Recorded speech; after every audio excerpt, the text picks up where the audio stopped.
สำหรับบ้านใดที่มีแมลงสาบกวนใจผมขอแนะนำกัปโป้ตัวใหญ่ๆ2 ตัวนี้ไปอยู่ในบ้านของท่านเพื่อกำจัดแมลงสาบแมลงสาบจะหมดไปจากบ้านของท่านทันทีเมื่อท่านมีตุ๊กแกหรือว่ากัปโป้นี่แหละพี่น้องที่จะซอยเฮา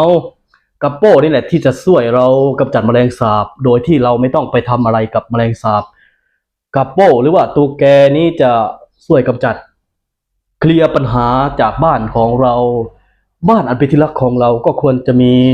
ตุ๊กแกหรือว่ากัปโป้เลี้ยงไว้เพื่อกำจัดแมลงสาบแมลงวันแมลงทุกชนิดที่เรากลัวปัญหาที่ทุกคนกลัวแมลงสาบจะหมดไปทันทีเมื่อท่านมีตุ๊กแกหรือว่ากัปโป้นี่เลี้ยงไว้เพื่อกำจัดแมลงสาบตุ๊กแกหรือว่ากัปโป้ก็จะมีเท้าเป็นพังผืด